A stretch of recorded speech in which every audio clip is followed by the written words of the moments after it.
গতকালকের ঘটনার পর থেকে আমি দেখতেছি যে সবাই ডক্টর ইউনূস স্যারকে বিভিন্ন রকম মন্তব্য করতেছেন। অনেকে বুঝে শুনে করতেছেন, অনেকে না বুঝে করতেছেন। আমি বলবো যাদের জ্ঞান আছে তারা একটু চিন্তা ভাবনা করে কথা বলবেন, সম্পূর্ণ জিনিসটা বুঝে কথা বলবেন। হ্যাঁ, আমি একটা শর্টকাটে একটা ছোট্ট একটা উদাহরণ দেই। 10 জন শয়তানের মধ্যে যদি আপনি একজন ভালো মানুষকে বসায় দেন, সে কিন্তু নিরুপায়। 10 জন শয়তানের সাথে সে কোনোভাবেই পেরে উঠবে না এবং সে কখনো পারবেও না। আর আপনি যদি 10 জন ভালো মানুষের মধ্যে একজন শয়তানকে বসিয়ে দেন, অটোমেটিকলি শয়তানটা কিন্তু একদিন 2 দিন 3 দিন তারপর কিন্তু ঠিকই ভালো হয়ে যাবে এবং ভালো হওয়ার চেষ্টা করবে।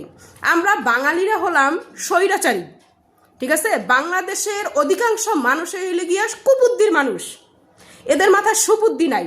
বাংলাদেশেরা হলো গিয়ে কি বলবো, ইবলিশকে হার মানায়। তাদের মাথার মধ্যে এত কুবুদ্ধি, এত শয়তানি বুদ্ধি যে ইবলিশকে হার মানায়। এখানে ডক্টর ইউনূস স্যারকে আপনারা কিভাবে এইটা বলেন? সে তো ক্ষমতার লোভে আসেনি, তার তো এই যে বাংলাদেশের এই ক্ষমতার চেহারাটা দরকার নাই। তার কিন্তু ভালো পজিশন আছে দেশের বাহিরে, ঠিক আছে? সে বাংলাদেশে কোনো কিছু লোভে আসে নাই, এই ক্ষমতার লোভেও আসে নাই, তার ক্ষমতার দরকার নাই।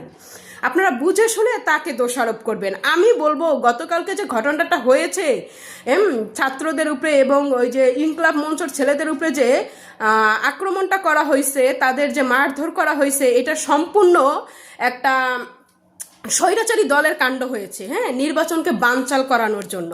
আপনারা কেন এইটুকু বুঝেন না? আপনারা ঠান্ডা মাথায় সব জিনিস চিন্তা করেন, ঘরে থাকেন, নীরব থাকেন। 12 তারিখে সঠিকভাবে সুন্দরভাবে নির্বাচনটা হতে দেন, সত্যের জয় হবে ইনশাআল্লাহ। তারপরে আপনারা এই যত প্রতিবাদ আছে, যত আন্দোলন আছে তা করবেন, কিন্তু নির্বাচনের আগে আপনারা কোনো রকম অরাজকতা, মারামারি, হানাহানি করবেন না, ঠিক আছে? এতে আমাদের নিজেদেরই ক্ষতি হবে, নির্বাচন নষ্ট হবে এবং আমরা যে একটা ভালো নির্বাচনের আশা করতেছি এবং একটা ভালো মানুষের হাতে আমাদের দেশের শাসনটা যাক আশা করতেছি, আমরা একটা সুন্দর বাংলাদেশের স্বপ্ন দেখতেছি, এটা যেন কোনোভাবেই এই অরাজকতা, মারামারি, হানাহানির কারণে নষ্ট না হয়। আপনারা স্বপ্ন দেখেন এবং স্বপ্ন পূরণের জন্য অবশ্যই ধৈর্য ধরতে হবে। ডক্টর ইউনূসকে দোষ দিলে তো লাভ নাই। সে তো বলে নাই নির্বাচন দেবে না, সে তো বলেনি যে আমি সরকার প্রধান হব বা আমি প্রধানমন্ত্রী হব।